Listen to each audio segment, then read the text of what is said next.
I am Jeffrey Villadwan in the Thrones of Britannia. So it's just been released a few days ago, and I will be playing a Gwined campaign. Now, in the Gwined campaign, the initial challenge is hard, but we have a secure home, at least, whereas in Strathclyde, which is the other Welsh kingdom, in Strathclyde, the initial challenge is hard with a tough defense.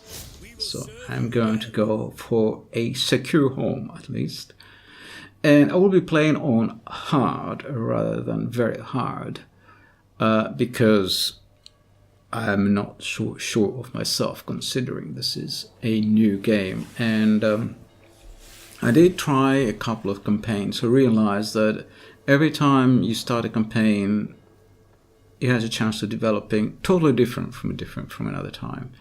So what I'm showing here is not going to be very instructive, I'm afraid. It's just chance how the campaign will develop.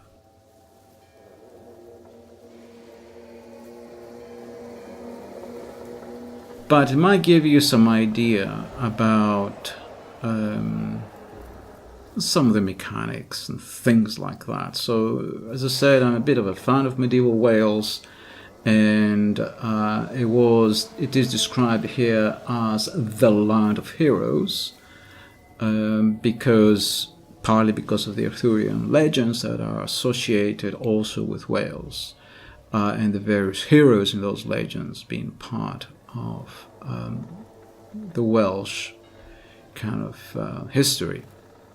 But there's more than that. In Great Britain there was, I don't know how unique it was, but there was a culture that venerated the dead ancestors. So it was a cult of dead ancestors. And that was part of British culture for a long time, before the Anglo-Saxons and before the Romans, and then the Anglo-Saxons arrived. And it would seem that as part of that cult of dead ancestors that is associated with some burial mounds and so on, there was also a tendency, I guess, to have various feasts and ceremonies, and as part of those feasts and ceremonies, presumably there was some rituals associated and some storytelling perhaps. And what we see in the historical times, a development of a type of storytelling that sort of tells about the glory of the previous, or the dead kings, the dead heroes, and concentrates on such stories. And we also very often see a kind of bardic tradition in historical times, which exalts the lives of various kings and local rulers. And among the earliest ones were Taliesin and Aneurin, that lived a little bit after the Roman period. And so this is part of the mentality, of the mind frame of the Welsh. They live in this culture that is all about the great ancestors and their heroic deeds, and they are kind of imbued with this spirit of heroism as an ideal. And they start as that. So heroism is a big thing. So Wales is a land of heroes. And heroism by winning battles, owning Welsh land, and ranking up generals to gain bonuses. And you get more supplies. That means supplies help in defending settlements, as I understand it, and higher unit morale in own regions for all armies. So these are the bonuses for the Welsh kingdoms, and particularly for Gwynedd, the general's followers get increased bonuses from followers. So that means that the generals have various, ancillaries, various scribes or bodyguards or experts or whatever, and they give extra bonuses if you're Welsh, if you are a Welsh general. Additionally, you have some other traits, and here are some of the victory conditions which are quite interesting. You can have what's called a short or long conquest victory. This is pretty standard, 40 settlements or 100 settlements in a number of regions. There's a more interesting one, I think. It's called a short fame or long fame victory. You can win points of fame, and that's this kind of heroism thing, yeah? So the more heroic acts you make, heroic victories and so on, you gain fame. And also if you're not too cruel and you do good works and so on, you earn fame. And that there's this idea, this bardic tradition, this kind of idea of storytelling of heroic tales.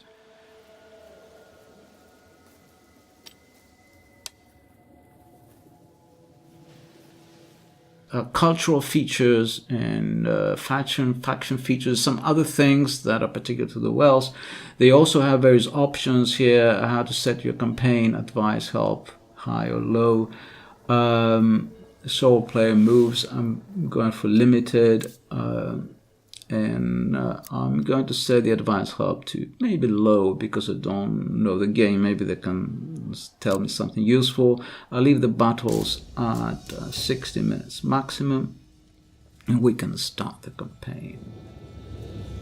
So here are the game, some of the faction features, legendary battle sites, very strong spearmen, good missile infantry, and exceptional archers. Now the Welsh were known for the archers, especially the longbowmen in the Middle Ages. I don't consider the archers as being very useful myself, except in a very special situations where defending in a siege that can be useful, but not so much in other circumstances. But we will see how it pans out. I would say this isn't, I mean, you'd like to have strong swordsmen, strong axemen usually, but I like the challenge of going with an unconventional army, and it feels more like a guerrilla type warfare. So I like the feel of it. So I'm very hyped up to play this game. Your father united Wales, but now it is divided between you and your brothers. He has a Welsh accent. I'm not an expert in Welsh accents. It sounds Welsh. We have been lucky. The Vikings ravaged the other lands, but left Wales untouched. They crippled the English, our ancient enemies, leaving them vulnerable to attack. With Wales united under your rule, the English will fall before us. Our future is in your hands. My hands? Okay. Thankfully, your land was spared the devastation wrought by the Great Army. Even so, there is no time to be lost. After building up your strength, take advantage of the disruption in England to strike while they are distracted and weakened. Prove yourself your father's greatest son and bring victory home to Wales. Your army is ready, awaiting your orders. Attack and defeat the rebel army gathered near your capital to remove the menace they pose.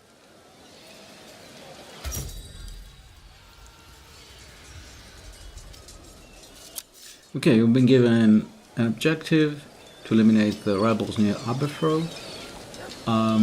Our king is one of the sons of Rhodri Mor, I do believe, who had unified all of Wales. I forget his name, we'll find his name out. And you see him there in the Isle of Anglesey, near Aberfro, and there are some rebels higher up. So here he is, Anna Road.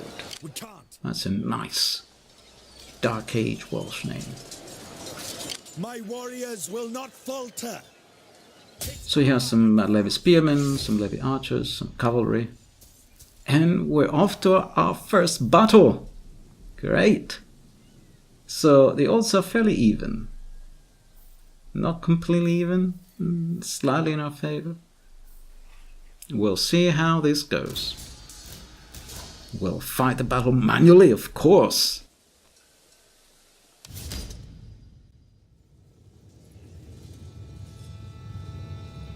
So here are the two armies. Ours on the left, basically we have one extra archer unit. but our enemy are rebels, so they're likely to have less morale than we do.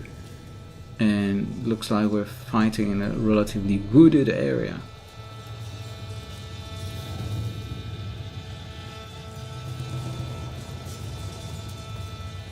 The Saga of Cretia. There are more things to be thought of by men than money alone. It is interesting this is called a saga title, because of course sagas, mainly Norse and Icelandic sagas, were from this period. The weather is dry. On the other hand, it's so much like Shogun 2. And here's our army. So much like Shogun 2 in terms of the concept. The only thing is that it uses similar type of units and kind of mechanics as Attila, kind of the same style of animations and so on. But otherwise, the concept is just like Shogun 2. So was Shogun 2 a saga title? Whatever. At least the sagas, the home of the sagas, were around Great Britain. And so here's the enemy army. It's in the distance. Our army is slowly approaching. What I'm hoping here is to locate myself in this wooded area we just passed by and put there my archers and spearmen.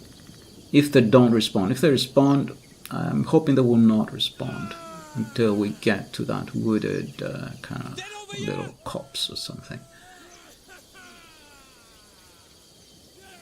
We've spotted the enemy! Okay, they've spotted us. Well done. So this is our enemy. These are the rebels. Our hidden units have been discovered. We're coming for you! At the moment, it's staying stationary, which is what I was hoping. And our army is approaching. It's gone through these wooded areas. I still haven't reached the area that I wanted to reach.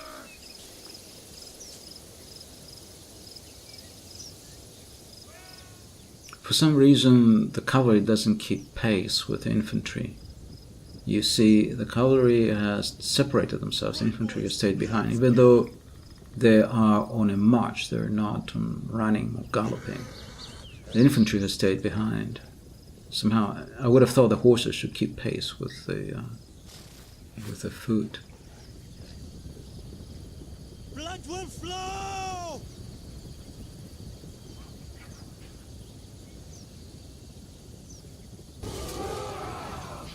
And it looks like our enemy is now responding. First they went to some kind of shield wall, then they changed their mind. They've decided to attack us, it would seem. They left the archers behind, the spearmen and cavalry are approaching. Our cavalry is in position and the enemy cavalry now charging. I think that's the enemy general. So it's very common for the enemy general to charge in, or the enemy cavalry, all cavalry to charge in this arrow spear type. Arrow-shaped formation. So we had actually managed to get some of our spearmen there, so they engaged the enemy general with his cavalry. And we have some archers here, they're shooting at the side of the enemy general, and so the enemy general has now retreated. Exactly what I wanted, so they fell into my trap. Here's our general, he's charging their archers, a very vulnerable target. So completely obliterated that archer unit.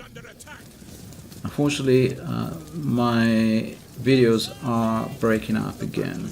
I have an issue with this computer. It's a laptop, it overheats a lot, so I'll have to clean it or find a solution for it. I'm really sorry, and my proper gaming computer does not have an internet connection, so I can't install the game on my gaming computer. Crazy as it sounds. So we have rear-ended here the enemy infantry. The general did not routed, but then he rallied and attacked some of our archers, but then he only had a few bodyguards with him, and our infantry went to help our archers, and so he was defeated, and now the entire enemy army has been routed, and we are chasing the routed enemy. So our first battle has been victorious. The main casualties, I think, were caused by the few bodyguards of the enemy general who charged our archers. And so he killed about 20 men there. That was unfortunate.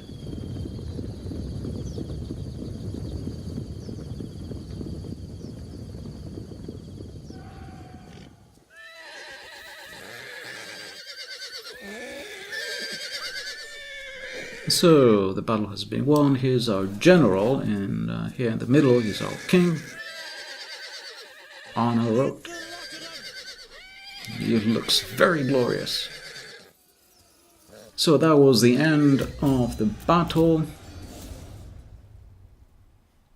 We have a look at the statistics.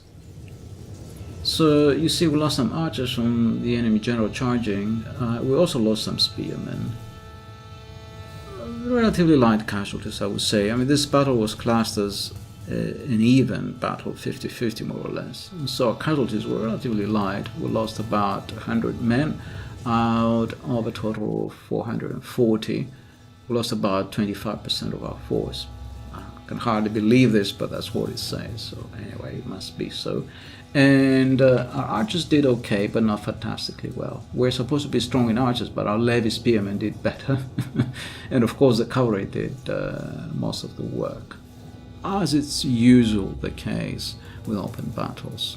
So the archers are not that great. The fact that the Welsh have good archers is not a huge thing.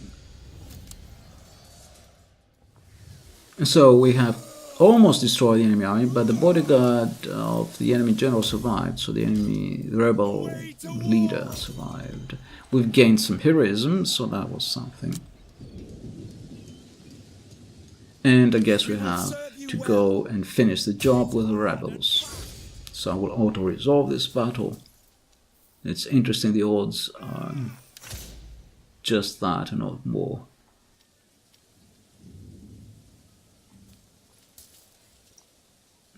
So we will just fight this battle defensively, auto-resolve.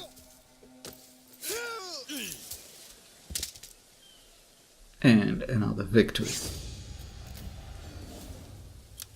Advance, warriors!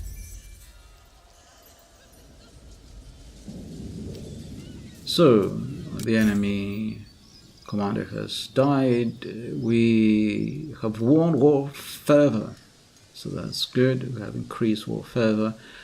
So this is a mechanic. I'm not sure when it becomes crippling, but there's something called war fervor. And as long as you're winning battles and conquering places, you're doing well. But if you're not conquering places and winning battles, then war fervor seems to be going down. And unfortunately here, our general cannot reach Aberfrost, so he has to stay there.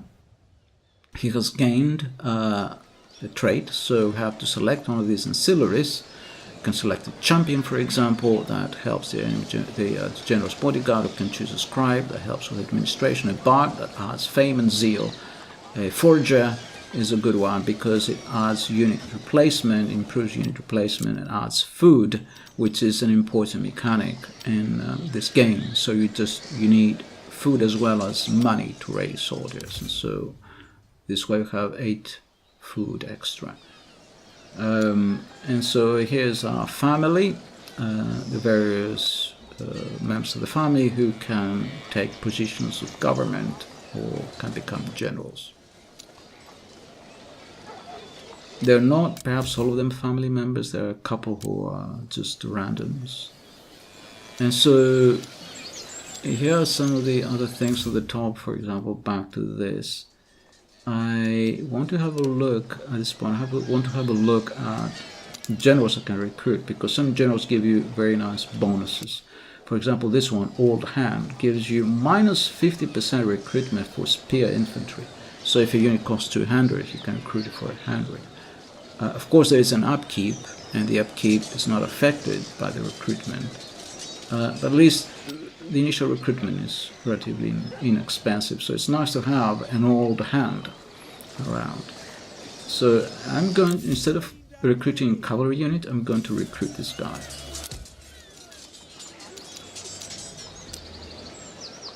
And so here's where you recruit him. You go to the settlement, you select create an army or something.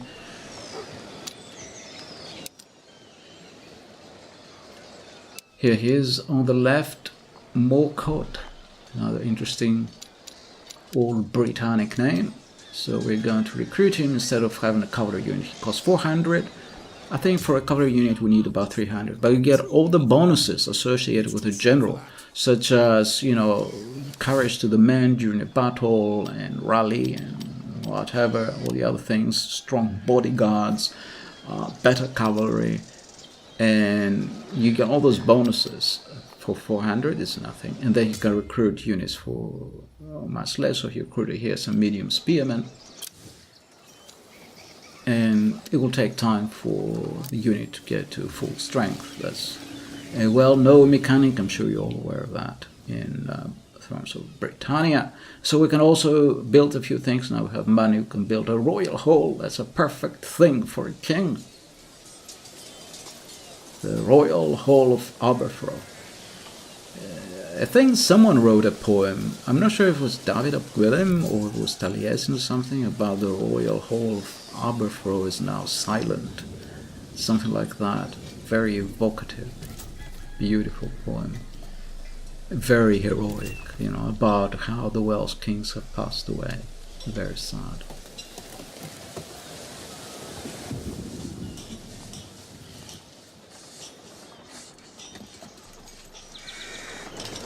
So here's Snowdon, as I said, here's a merchant with his cart. We don't have real merchants doing real business, but at least we see them going around with their carts, which is interesting. And here's Powis. Powis is an ally. We start with an ally straight off the bat. Sit, have some ale, and tell me why you're here. And we go around and see what we can do with diplomacy. Diplomacy is very nerfed. So we can have these declarations of friendship. Many people will accept those. It has no real consequence. Hopefully it doesn't do any harm. But you cannot do a whole lot to improve relations or do anything. The minimum amount of money to give as a gift is 2,000, and 2,000 is too much. I mean, you can build an entire building for 2,000. You can hire several units. To give 2,000 as a minimum gift is too much. We're happy with that. So here, these various local rulers are accepting our hands of friendship. That's all we've done for now. And so while we're building our strength, here are a few screenshots about some of the game trends. So for example, we have to move slowly our armies toward Chester, because they are enemy armies. They're armies of Mercia trespassing on our land. And so we have to safeguard that side. And indeed, Powis went to war with Mercia, so now there are enemies. But at least we have good terms with all the other Welsh factions. So we just have now to deal with Mercia. And so that is the end of the first episode of my Gwyned campaign. Thank you for watching.